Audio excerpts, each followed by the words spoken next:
Hello दोस्तों, जय हिंद। शुरू करते हैं आज सिंप्लीफिकेशन का सेकंड पार्ट। और सेकंड पार्ट में हमने कुछ डिफरेंट क्वेश्चंस लिए हैं और सिंप्लीफिकेशन के जो क्वेश्चन बच गए थे उन क्वेश्चनों को हमने इस वीडियो में कंप्लीट किया है। ठीक है, तो देखो क्या है क्वेश्चन। यदि a b से 40% अधिक है, a किससे b से 40% अधिक है। कौन अधिक है? a अधिक है और b क्या है?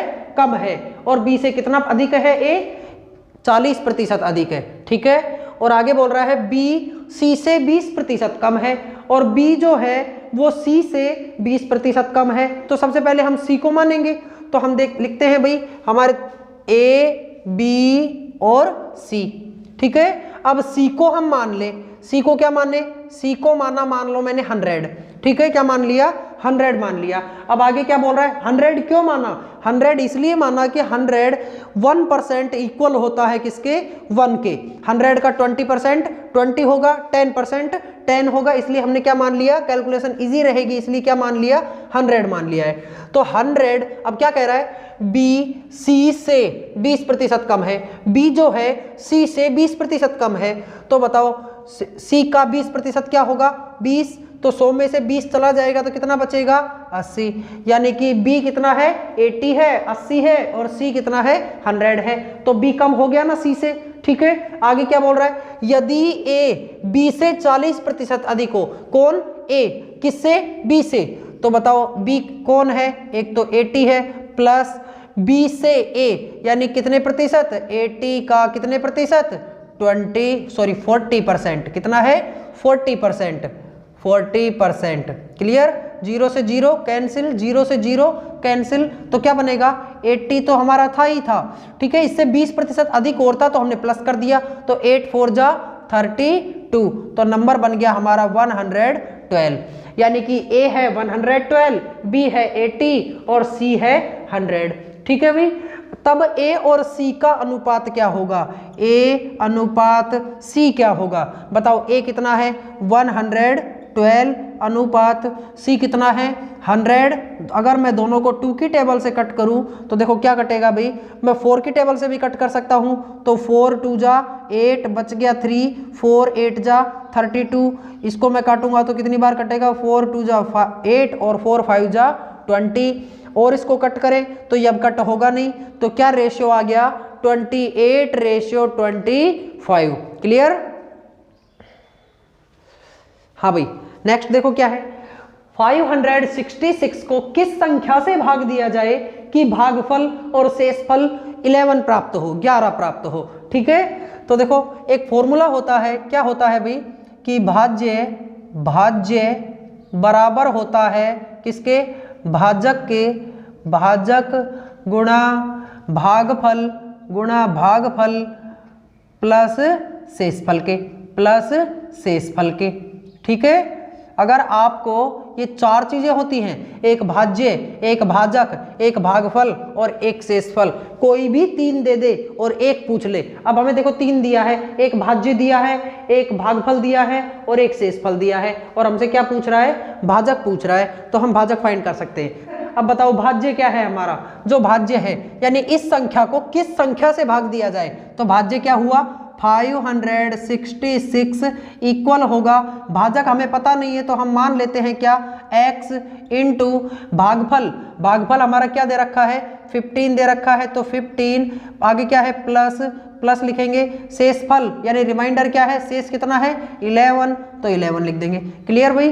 अब देखो इसको सोल्व करते हैं। ये +11 है, अगर उठ के इधर आएगा तो किसका हो जाएगा? माइनस का हो जाएगा। तो क्या बनेगा? 566 माइनस 11 इक्वल बच जाएगा x मल्टीप्लाई 15। आ गई बात समझ में? अब देखो 15 x के कंपेयर में 15 किस में है? मल्टीप्लाई में है, तो इधर आएगा तो डिवाइड में आ जाएगा और यहां से क्या बचेगा? 5 ठीक है, डिवाइड बाई 15 मल्टीप्लाई में था, इधर आया तो किस में आ गया? डिवाइड में आ गया। तो इधर से क्या बच गया? x बच गया, और x को हमने क्या मान रखा है? भाजक मान रखा है। आ गई बात समझ में? तो x को हमने क्या मान रखा है? डिवीजर मान रखा है। तो x की वैल्यू आ जाएगी तो हमारा डिवीजर आ जाएगा, तो इसको कट करो। देखो 15 1 जा 15, 15 3 जा 45, बच गया 10 और 15 7 जा 105। बताओ x की वैल्यू क्या आई, 37 आई। इसका मतलब हमारा जो भाजक है वो क्या होगा, 37 होगा। आ गई बात समझ में। अगर आपको भाजक ना देके भागफल पूछता तो भाजक देता, यानी 4 चीजें हैं टोटल और 4 में से 3 देके कोई एक पूछेगा आपसे, तो आप कोई जो चीज नहीं दे रखी है उसी को x मान लो और जो 3 चीजें दे रखी हैं वहां पर जमा दो और उसको सोल्व कर दो। आपका जो भी चीज पूछी जाएगी, चाहे रिमाइंडर पूछा जाए, डिवीजन पूछा जाए, चाहे डिवाइडेंड पूछा जाए, ठीक है, वो चीज आपकी फाइंड होके आ जाएगी। ठीक है भाई। हाँ भाई, नेक्स्ट देखो कुछ और क्वेश्चंस देखो। एक देखो श्रेणी वाला क्वेश्चन आ गया, ठीक है, 72 प्लस 63 प्लस 54। आगे कोई श्रेणी बनती हुई जा रही है, खत्म नहीं हो रही है। श्रेणी में शून्य का पद स्थान कौन सा है, ये हमें बताना है। तो देखो श्रेणी, जैसे समांतर श्रेणी होती है, ठीक है, समान अंतर वाली श्रेणी। अब इनमें देखो समांतर श्रेणी है शायद ये 72 और 63, इसके बीच में जो डिफरेंस है वो -9 का है। अब आगे देखते हैं हम 63 और 54 के बीच में भी जो डिफरेंस है वो भी -9 का है। इसका मतलब क्या है कि ये श्रेणी कौन सी है, समांतर श्रेणी है। ठीक है, तो समांतर श्रेणी को जब हम सोल्व करते हैं तब हम देखते हैं कि भाई ये जो समांतर श्रेणी बनती हुई जाएगी, इसमें एक नंबर आया 72 और एक नंबर आया 63, इनके बीच से जो नंबर हैं वो नहीं आएंगे, यानी कि 71 भी नहीं आएगा, 70 भी नहीं आएगा, 69, 68, 67, ये कोई नंबर नहीं आएगा। 72 के बाद में सीधा क्या आएगा, 63 आएगा। ठीक है, 63 आएगा। अगर मैं इसको पहला पद मानता हूं तो ये कौन सा पद हो जाएगा, दूसरा पद हो जाएगा। ठीक है, तो यानी पहले पद और ये दूसरा पद, इसमें एक n होता है। क्या होता है, n बराबर पदों की संख्या, पदों की संख्या। ठीक है, पदों की संख्या, मतलब ये पहला पद, ये दूसरा पद, ये तीसरा पद और इसके बाद में कोई पद आने वाला है। और ये क्वेश्चन क्या है कि श्रेणी में शून्य पद का स्थान कौन सा है। मतलब ये वाली श्रेणी है कि 72 है प्लस 63 है प्लस 54 है। ठीक है, और ये श्रेणी चलती हुई जा रही है और इस श्रेणी में कोई एक पद आने वाला है जो है 0। क्या ये पद आएगा या नहीं आएगा, सबसे पहले इसको देख लो। अगर आएगा तो फिर कौन से स्थान पर आएगा, यानी कि ये तीसरा पद हो गया। ठीक है, चौथा पद होगा, पांचवा होगा, छठा होगा, 15वां होगा, 20वां होगा, कौन सा पद होगा। या फिर ये पद आएगा ही नहीं, क्या इनके बीच से कोई नंबर तो नहीं रह जाएगा, है ना। क्या पता 0 से पहले वाला कोई नंबर आ रहा हो इस पद में, इस श्रेणी में, या इसके बाद वाला नंबर आ रहा हो, 0 नहीं आ रहा हो। तो उसमें कैसे पता करेंगे कि भाई 0 आएगा या नहीं आएगा। ये सब डिपेंड करता है किस पर, n पर। अगर n की वैल्यू डेसिमल नंबर, दशमलव संख्या में अगर आ जाए तो ये नंबर, ये 0 जो है इस श्रेणी में नहीं आएगा। अगर दशमलव संख्या में आ जाए, फ्रैक्शन नंबर में आ जाए, भिन्न संख्या में आ जाए, तो ये 0 इस श्रेणी में नहीं आएगा। अगर n की वैल्यू एक प्राकृत संख्या आ जाए, एक नेचुरल नंबर आ जाए, एक प्राकृत संख्या, जैसे कि 1 2 3 4 5 6 7 8, ये इस हिसाब से दशमलव में भी नहीं और अपॉन वाले नंबर, फ्रैक्शन नंबर भी नहीं।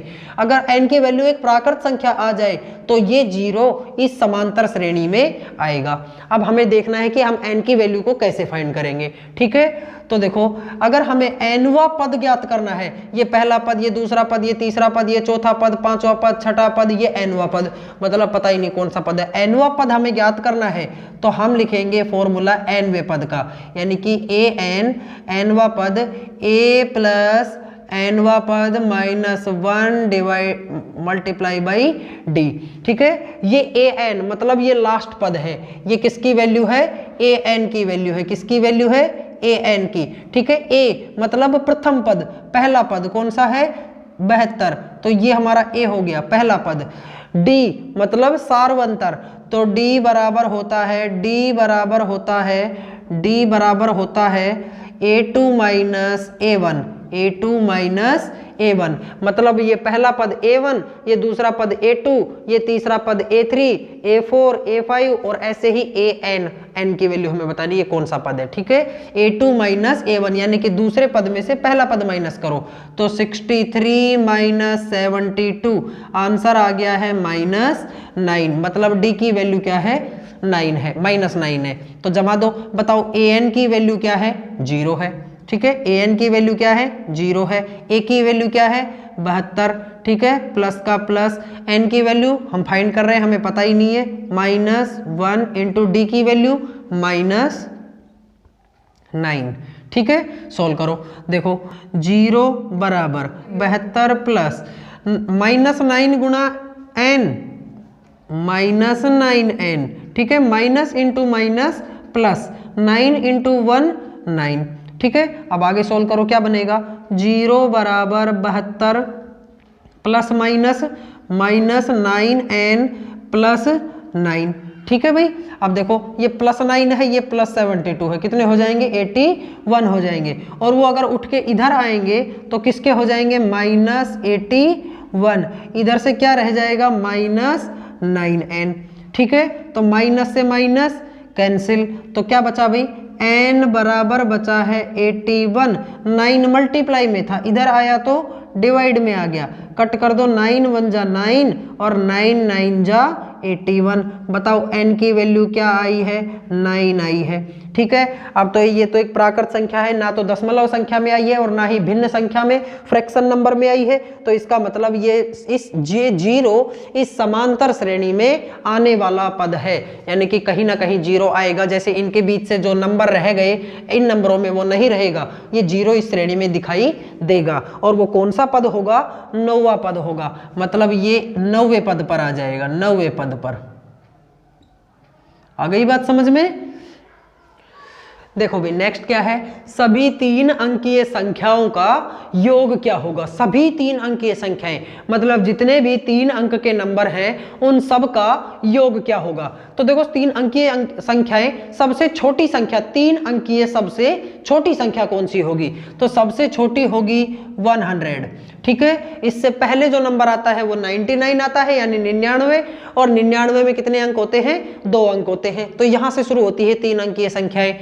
3 अंकीय संख्याओं सभी, मतलब 101 भी होगा, 102 भी होगा, और ऐसे ही चलते जाएंगे, और 3 अंकीय संख्याएं कहां तक जाती हैं, 999 तक जाती हैं। आ गई बात समझ में। तो ये हमारी बन गई है एक एपी मतलब अर्थमेटिक प्रोग्रेशन समांतर श्रेणी। क्लियर, एक का अंतर है सबके बीच में, इन दोनों के बीच में भी अंतर 1 का, इन दोनों के बीच में भी अंतर 1 का, ठीक है, 1 का अंतर है, और ये हमारी बन गई है एक समांतर श्रेणी। तो हमें देखना है पिछले वाले क्वेश्चन की तरह ही, भाई ये वैल्यू जो हो गई ये तो हमारी हो गई है a, ठीक है, और अगर मेरे को d निकालना है, d मतलब होता है सार्वअंतर, d मतलब सार्वअंतर डिस्क्रिमिनेंट, तो ठीक है 101 में से माइनस करेंगे 100, यानी पिछले वाले पद में से आगे वाला पद, चाहे इसमें से ये माइनस कर लो, तो 101 माइनस 100 इक्वल आ जाएगा किसके, 1 के। तो d की वैल्यू क्या आई, 1 आ गई है, ठीक है। और ये जो वैल्यू हमें मिली है ये कौन सा पद है, हमारा लास्ट टर्म, जिसको हम किससे रिप्रेजेंट करते हैं, an से, इसको हम l भी बोल सकते हैं, लास्ट टर्म, ठीक है। तो देखो फॉर्मूला वापस से ही nवां पद निकालने का, an बराबर होगा a plus n minus 1 into D. तो बताओ an लास्ट टर्म कौन सी है हमारी, 999 इक्वल होगा a पहली टर्म कौन सी है, 100 plus n minus 1 into D, D की वैल्यू क्या है, 1 है, ठीक है।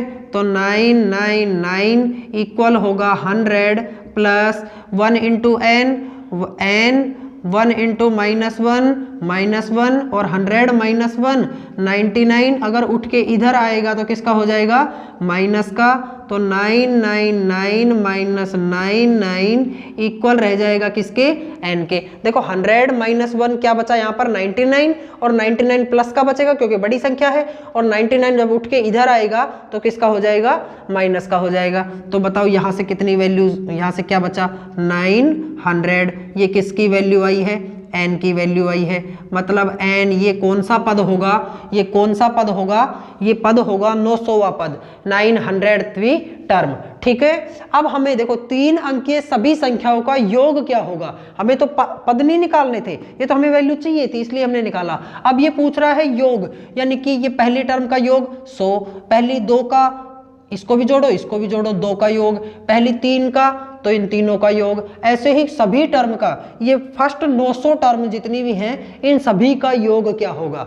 ठीक है, तो योग निकालने का फॉर्मूला होता है एस एन बराबर एन अपॉन 2, ठीक है, ए प्लस एल। क्लियर, ए प्लस एल। बताओ एन की वैल्यू तो हमने फाइंड कर ली है, कितनी है, तो एस 900 का यानी कि सम ऑफ 900th नंबर, यानी कि इन सभी 900 का योग, ये क्या रिप्रेजेंट कर रहा है, सभी 900 पदों का योग क्या होगा, तो 900 भाग 2, ठीक है, ए मतलब पहली टर्म क्या है 100 और plus L, L last term क्या है हमारी 999, तो क्या बना भाई, देखो इसको कट करते हैं तो बराबर बचा 900 डिवाइड बाई 2 मल्टीप्लाई, ये दोनों कितने नंबर हो गए 1099। क्लियर, अब इसको कट करते हैं, देखो 2 1 जा 2, 2 4 जा 8, बच गया 1, 2 5 जा 10, 0। हमारा नंबर बन गया है। अगर मेरे को S 900 की वैल्यू चाहिए तो मेरे को क्या करना होगा, 1099 को मल्टीप्लाई करना होगा 450 से। क्लियर, इनका जो भी सॉल्यूशन होगा वो इन सभी का योग होगा। तो क्या होगा इन सब का, 494 550। ठीक है, तो सभी 900 टर्म का योग क्या होगा, 4,94,550। क्लियर।